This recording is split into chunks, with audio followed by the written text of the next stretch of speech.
Ce matin, nous avons un thème. Nous avons un thème qui s'intitule « Une foi inébranlable ». Répète avec moi. Une foi inébranlable.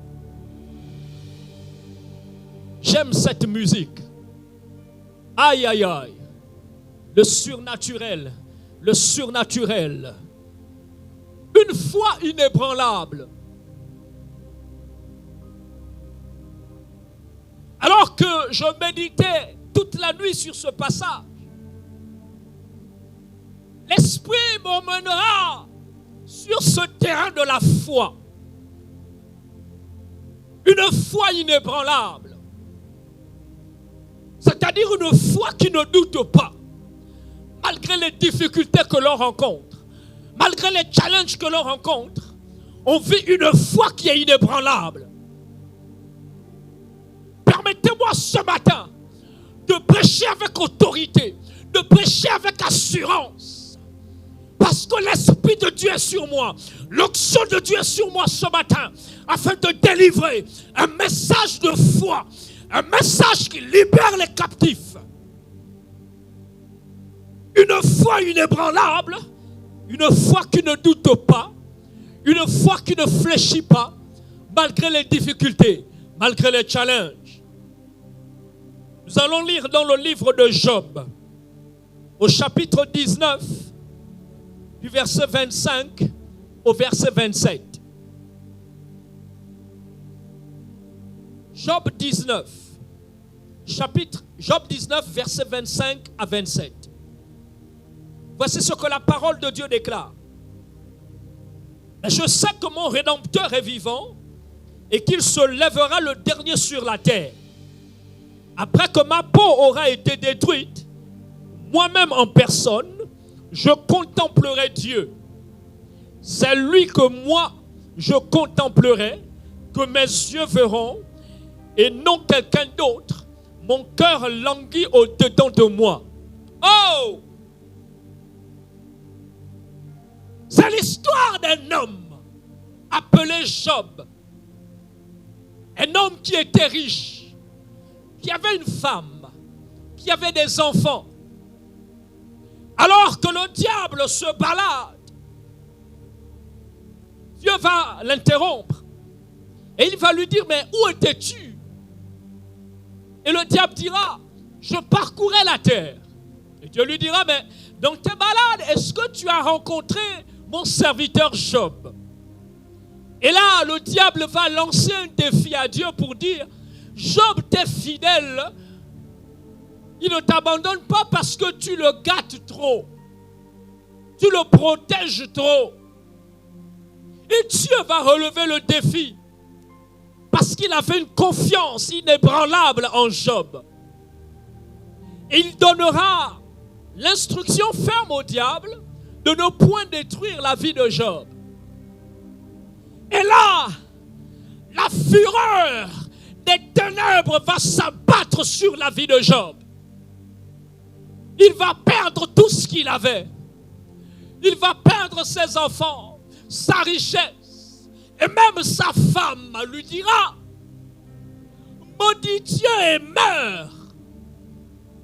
Ses amis vont lui tourner le dos. Il va tout perdre. Alors, sa chair va connaître les difficultés. Il sera malade. Un ulcère malin. Il va se gratter la peau, se gratter la peau, se gratter la peau. Mais il n'arrivait pas à trouver du réconfort. Le diable s'était déchaîné sur la vie de Job. Les conseils tournaient autour de la vie de Job en lui disant « Renie Dieu, renie Dieu ». Il est arrivé à un moment où Job a douté de Dieu. Mais j'aime ce que Job dit après. Il dira « Mais je sais que même si c'est difficile aujourd'hui, même si je souffre dans ma chair, même si j'ai mal, même si je pleure, même si c'est chaos autour de moi, mais je sais que mon Rédempteur est vivant. Il se lèvera le dernier.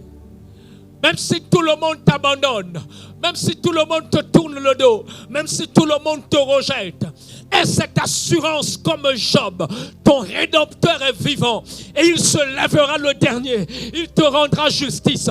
Il va restaurer les années qui ont été détruites par les sauterelles, les années que tu as perdues dans les pleurs, dans les lamentations. Ce Dieu-là se lèvera le dernier et il te rendra justice.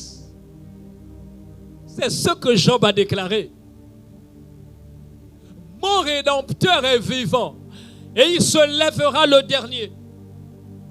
Après que ma peau aura été détruite, même si la maladie te ronge, même si le cancer te ronge, même si le diabète te ronge, même si c'est un AVC que tu as eu, sache mon ami que ton Rédempteur est vivant.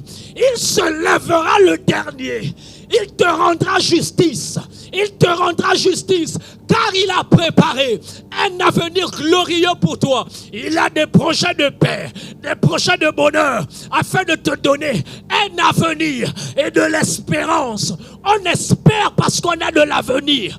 Lorsque tu vois que tu as un avenir certain, lorsque tu vois que tu as un avenir glorieux, alors tu as l'espoir, alors tu as l'espérance. Je parle à quelqu'un ce matin et je te dis, ne désespère pas parce que ton Rédempteur est vivant et il a prévu une voie de sortie pour toi. Il a prévu un plan de secours pour toi.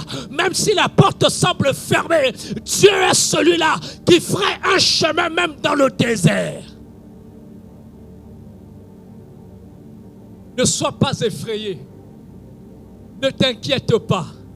Ne panique surtout pas. Ne panique surtout pas. L'œuvre du diable consiste à te faire douter des promesses de Dieu. Le but du diable, c'est de te faire douter de ce que Dieu t'a dit.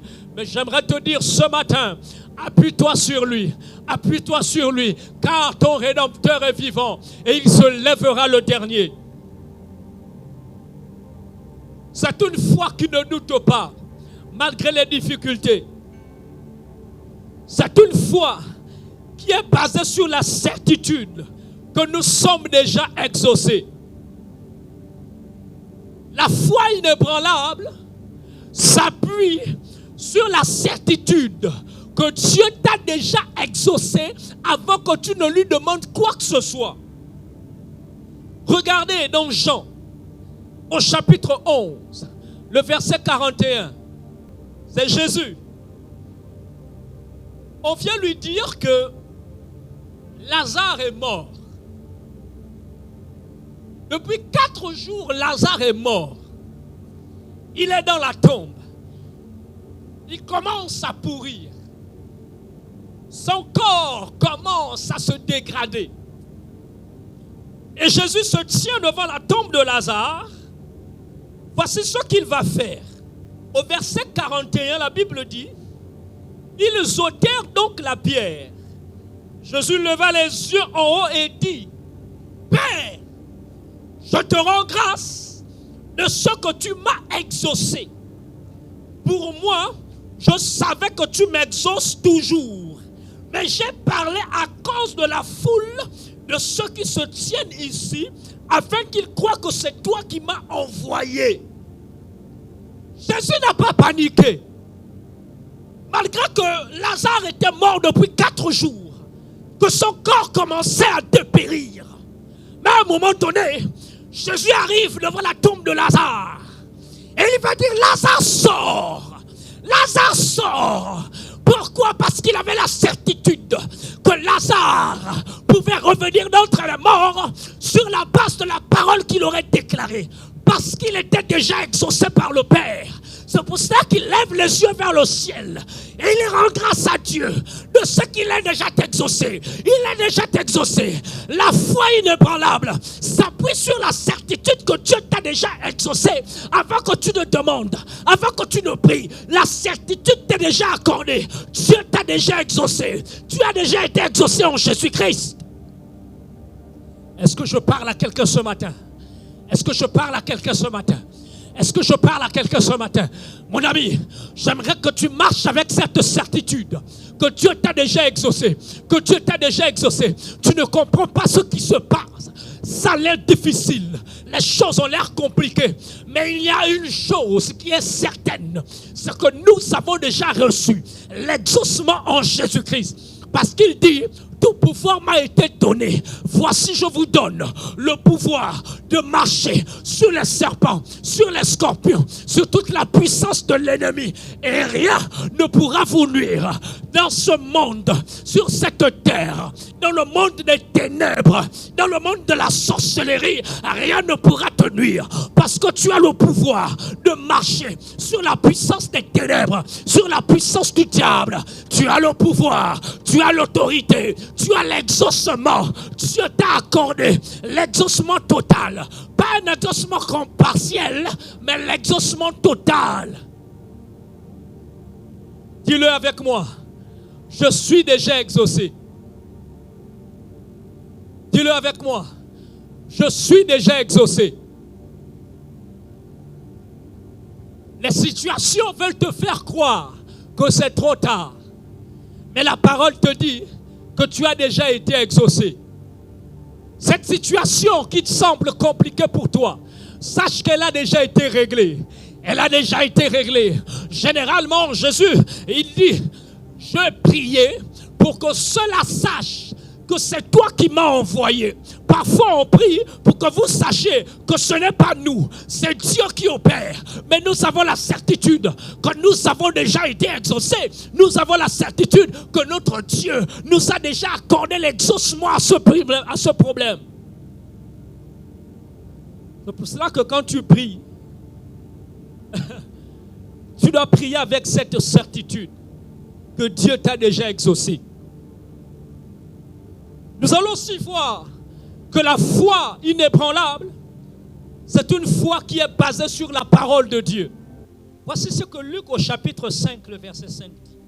Lorsqu'il eut cessé de parler, il dit à Simon, avance en eau profonde et jetez vos filets pour pêcher. C'est Jésus qui parle à Pierre. Il a essayé de pêcher toute la nuit. Simon lui répondit, Maître, nous avons travaillé toute la nuit sans rien prendre. Mais sur ta parole, je jetterai les filets. Waouh! Pierre dit, c'est vrai que j'ai tout essayé. Mais comme c'est toi qui parles, et que ta parole est certaine, alors je vais m'appuyer sur cette parole et je vais jeter le filet. Voici ce qui se passe au verset 6-7.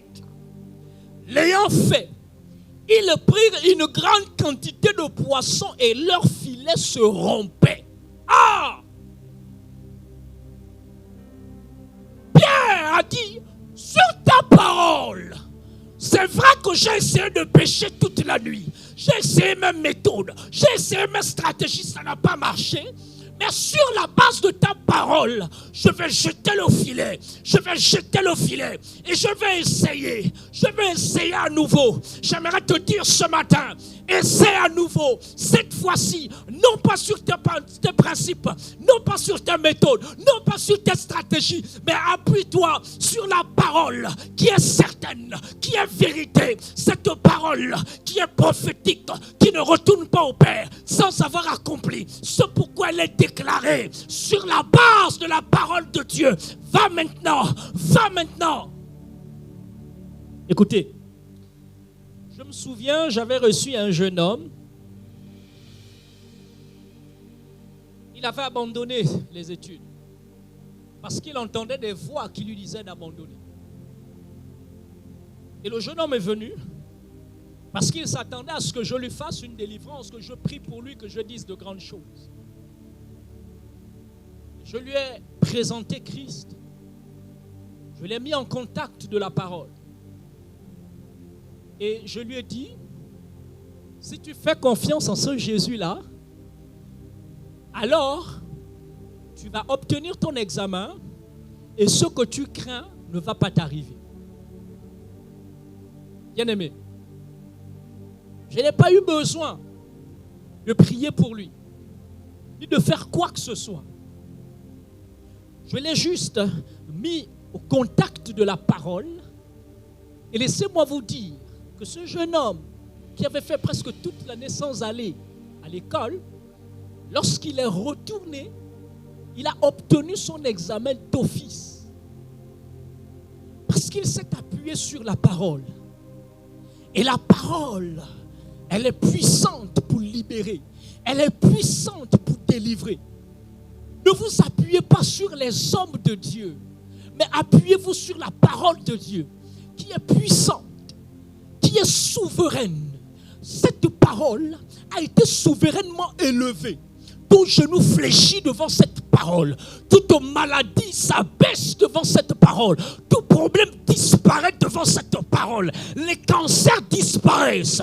Lorsque la parole de Dieu est déclarée avec autorité, les démons sont chassés, les captifs sont libérés, les malades sont guéris, les fous deviennent libres, ils recouvrent leur liberté. Parce que la parole de Christ est pleine d'autorité.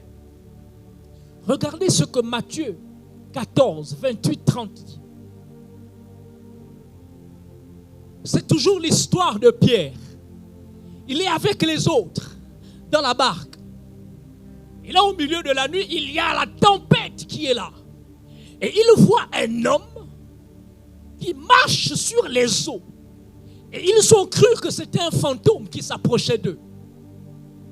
Et lorsque cette personne s'approche, ils se rendent compte que c'est Jésus-Christ. Et Pierre s'approche et lui dit, mais si c'est toi, ordonne aussi que je vienne vers toi. Voici. Jésus, verset 27, Jésus leur dit aussitôt, rassurez-vous, c'est moi, n'ayez pas peur. Verset 28, Pierre lui répondit, si c'est toi, ordonne-moi d'aller vers toi sur les eaux. Ah, et il dit, c'est Jésus qui répond, il dit, viens. Pierre sortit de là-bas et marcha sur les eaux pour aller vers Jésus. Pierre a commencé à marcher sur les eaux. Pierre a commencé à marcher sur les eaux. Aucun homme auparavant ne l'avait fait. Pierre a commencé à marcher sur les eaux. Pierre a commencé à marcher sur les eaux. Moïse a fendu la mer en deux. Il a fallu que la mer soit fendue pour qu'il marche sur la terre ferme. Mais Jésus n'a pas eu besoin de fendre la mer. Il a marché sur la mer parce qu'il avait la domination sur la création. Il avait la domination sur la création. Il avait la domination parce qu'il était le créateur. Au commencement était la parole. La parole était avec Dieu. La parole était Dieu. Rien de ce qui n'a été fait sans cette parole, nous dit Jean au chapitre 1, le verset 1. Et cette parole marchait sur les eaux. Et Pierre dit, ordonne que je vienne. Pierre dit, déclare quelque chose et cela va s'accomplir. Et Jésus dit, alors viens. Jésus déclare, viens, viens, et toi aussi marche sur les eaux. Ah! Et Pierre, sur la base de cette parole, il a fait un pas, il a fait deux pas, il a fait un troisième pas, il a fait un quatrième pas, il a fait un cinquième pas, et il a commencé à marcher. Il a commencé à marcher sur la peur, sur les obstacles, sur la maladie, sur les épreuves, sur la tribulation, sur la persécution. Il a marché, il a marché, il a marché. J'aimerais te dire ce matin que toi aussi, sur la base de la parole qui est déclarée sur ta vie, tu vas marcher sur tes peurs, tu vas marcher sur tes barrières de limitation, tu vas marcher parce que tu es vainqueur, tu es vainqueur, tu es vainqueur. Regardez, une foi inébranlable, c'est une foi ferme, basée sur l'expérience des miracles.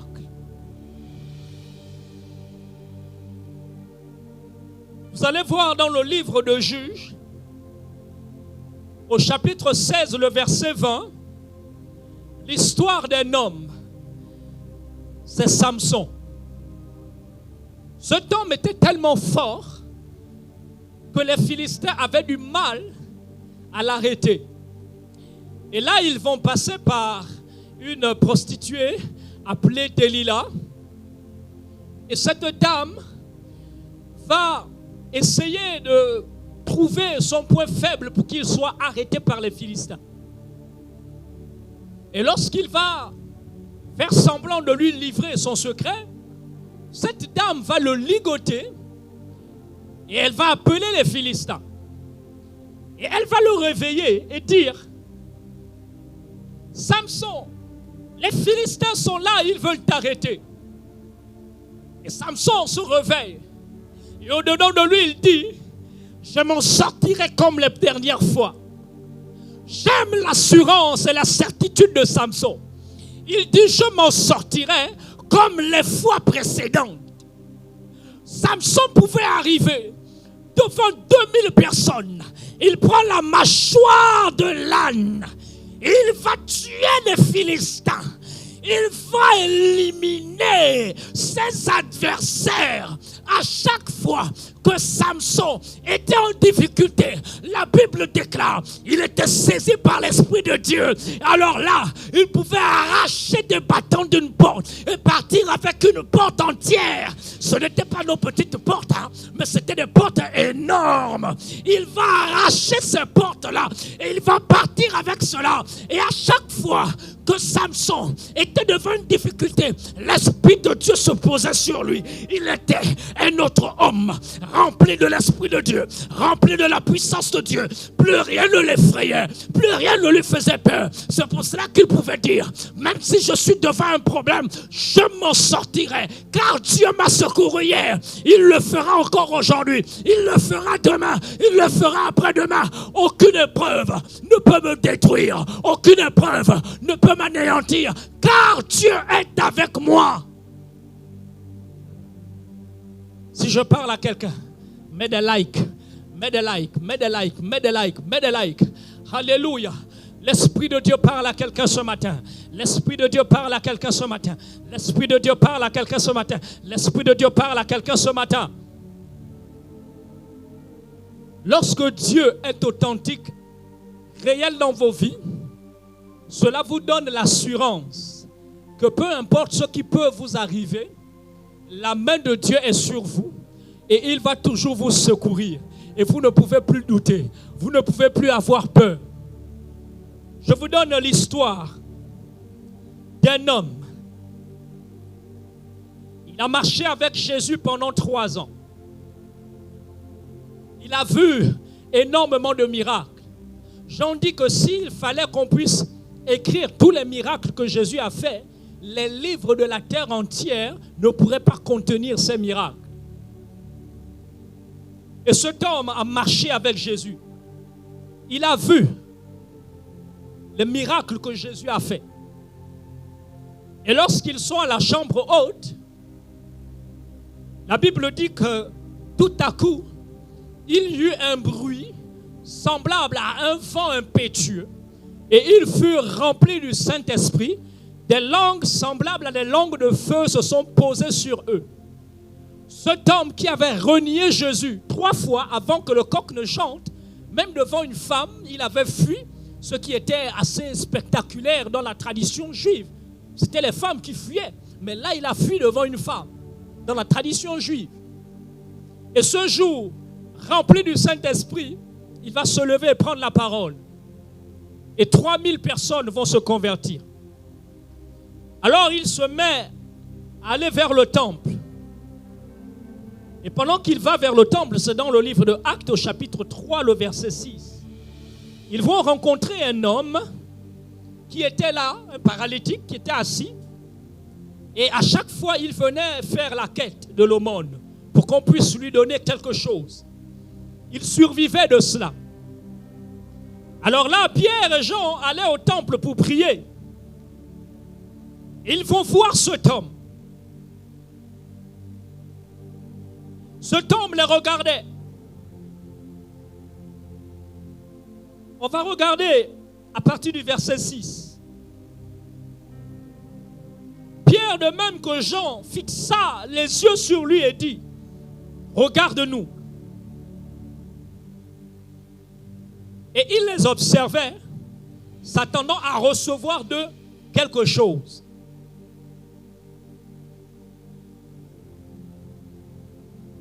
Parfois, vous nous regardez, nous les hommes de Dieu, et vous vous attendez à recevoir de nous quelque chose.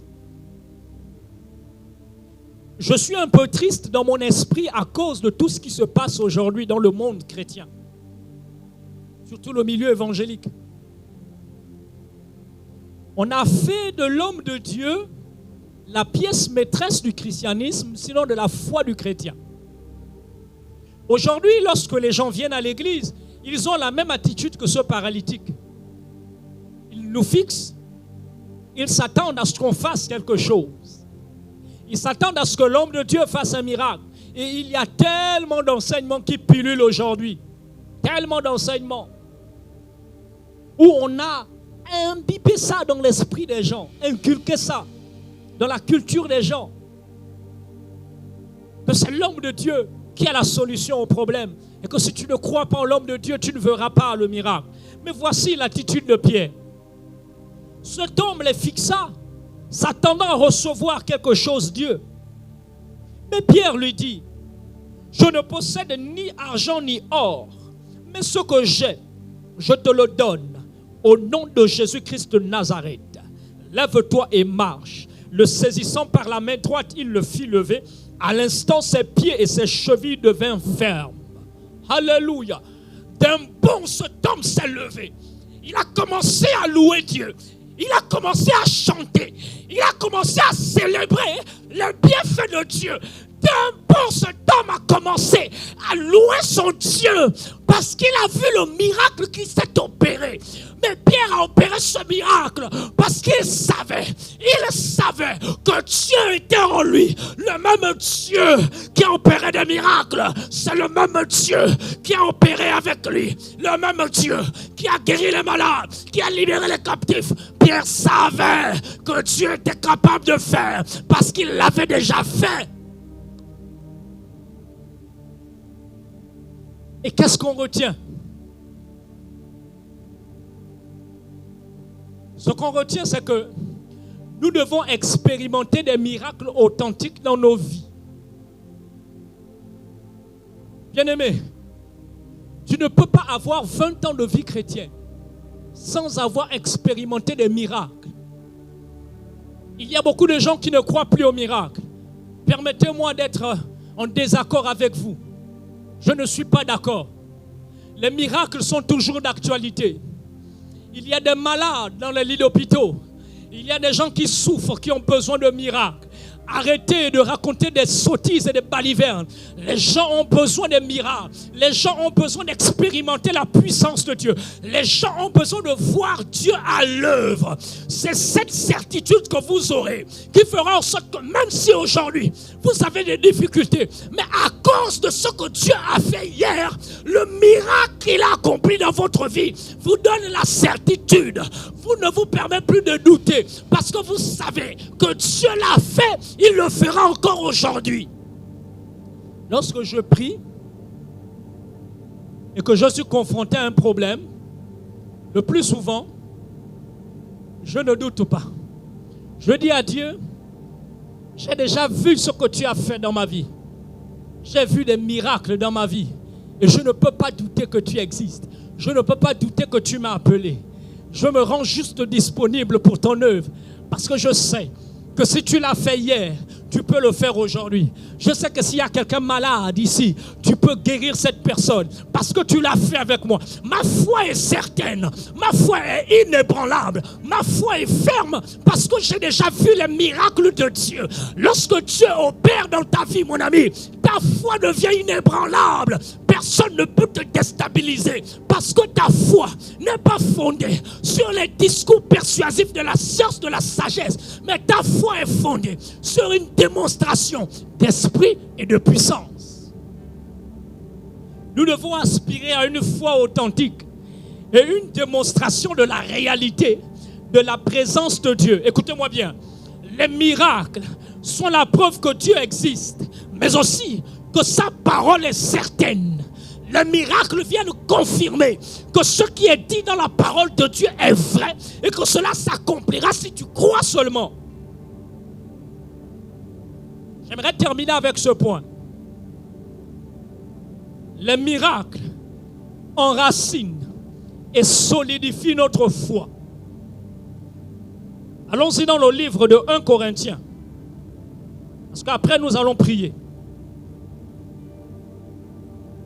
Allons-y dans le livre de 1 Corinthiens. 1 Corinthiens au chapitre 2, versets 3 à 5. Voici ce que la Bible dit. C'est l'histoire de l'apôtre Paul. Il a tiré les expériences du passé. Et là, il parle à l'église de Corinthe. Il dit, moi-même j'étais auprès de vous dans un état de faiblesse, de crainte et de grand tremblement. Ma parole et ma prédication ne reposaient pas sur les discours persuasifs de la sagesse, mais sur une démonstration d'esprit et de puissance, afin que votre foi ne soit pas fondée sur la sagesse des hommes, mais sur la puissance de Dieu. Oh! Oh! L'apôtre Paul, il dit à l'église de Corinthe, je ne suis pas venu vous parler avec une supériorité de langage, avec un discours persuasif, mais je suis venu avec une parole qui est confirmée par des miracles, afin que votre foi ne s'appuie pas simplement sur les discours persuasifs, mais sur une démonstration d'esprit et de puissance. Si la parole de Dieu dit que Dieu guérit, tu dois être capable d'expérimenter cela de telle sorte que face à la maladie, ton frère, ton cousin, un ami peut être malade. Toi, tu lui diras, je sais que mon Dieu qui m'a guéri hier peut te guérir aussi. Et le miracle devient possible. Lève-toi là où tu es. Lève-toi là où tu es. Nous allons commencer à prier. Nous allons commencer à prier afin que ta foi soit basée sur une démonstration d'esprit et de puissance.